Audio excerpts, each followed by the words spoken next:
ಶುಭೋದಯ, ನಮಸ್ಕಾರ, welcome to Yoyo Kannada. ಬನ್ನಿ ನೋಡೋಣ ಹವಾಮಾನದ ವರದಿ. ಭಾರತೀಯ ಹವಾಮಾನ ಇಲಾಖೆಯ ಪ್ರಕಾರ ಕರ್ನಾಟಕ ಸೇರಿದಂತೆ ದೇಶದ ಹಲವು ರಾಜ್ಯಗಳಲ್ಲಿ ಭಾರೀ ಮಳೆಯ ಮುನ್ಸೂಚನೆ ಇದೆ. ಬೆಂಗಳೂರಿನಲ್ಲಿ ಸೆಪ್ಟೆಂಬರ್ 25ರವರೆಗೂ ಇನ್ನು 3 ದಿನಗಳ ಕಾಲ ಅಲ್ಲಲ್ಲಿ ಹಗುರದಿಂದ ಸಾಧಾರಣ ಮಳೆಯಾಗುವ ಸಾಧ್ಯತೆಗಳಿವೆ. ಪ್ರಸ್ತುತ ನಗರದಲ್ಲಿ ತಂಪಾದ ವಾತಾವರಣ ಮುಂದುವರೆದಿದ್ದು ಸಾಂದರ್ಭಿಕವಾಗಿ ಮಳೆಯಾಗ್ತಾ ಇದೆ.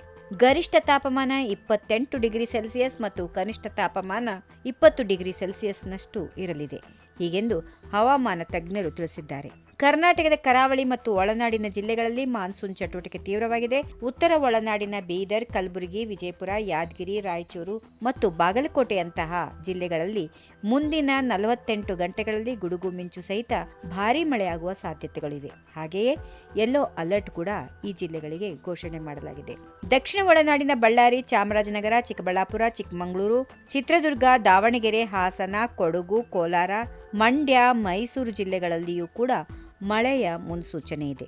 ಸೆಪ್ಟೆಂಬರ್ 27ರಿಂದ ಮಳೆಯ ತೀವ್ರತೆ ಮತ್ತೆ ಹೆಚ್ಚಾಗುವ ಸಾಧ್ಯತೆಗಳಿವೆ. ಕರಾವಳಿಯ ಉಡುಪಿ, ಉತ್ತರ ಕನ್ನಡ, ದಕ್ಷಿಣ ಕನ್ನಡ ಜಿಲ್ಲೆಗಳಲ್ಲಿ ಬಿರುಗಾಳಿ ಸಹಿತ ಭಾರೀ ಮಳೆಯಾಗುವ ಸಂಭವ ಇದೆ. ಈಶಾನ್ಯ, ಪೂರ್ವ ಮತ್ತು ದಕ್ಷಿಣ ಭಾರತದಲ್ಲಿ ವ್ಯಾಪಕ ಮಾನ್ಸೂನ್ ಚಟುವಟಿಕೆಯಿಂದಾಗಿ ಭೂಕುಸಿತ ಮತ್ತು ಪ್ರವಾಹದ ಎಚ್ಚರಿಕೆಯನ್ನು ನೀಡಲಾಗಿದೆ. ಮೀನುಗಾರರಿಗೆ ಸಮುದ್ರಕ್ಕೆ ಇಳಿಯದಂತೆ ಸೂಚನೆ ನೀಡಲಾಗಿದೆ. ಇನ್ನು ಒಟ್ಟಾರೆ ಹೇಳಬೇಕು ಅಂದರೆ ಕರ್ನಾಟಕದಲ್ಲಿ ಮುಂದಿನ ಕೆಲವು ದಿನಗಳವರೆಗೆ ಮಳೆಯ ವಾತಾವರಣ ಮುಂದುವರಿಯಲಿದೆ ಮತ್ತು ಜನರು ಎಚ್ಚರಿಕೆಯನ್ನು ವಹಿಸಬೇಕೆಂದು ಹವಾಮಾನ ಇಲಾಖೆ ಸೂಚನೆ ನೀಡಿದೆ. ಈ ವಿಡಿಯೋ ನಿಮಗೆ ಇಷ್ಟವಾದಲ್ಲಿ ಲೈಕ್ ಮಾಡಿ, ಶೇರ್ ಮಾಡಿ, ಸಬ್ಸ್ಕ್ರೈಬ್ ಮಾಡಿ.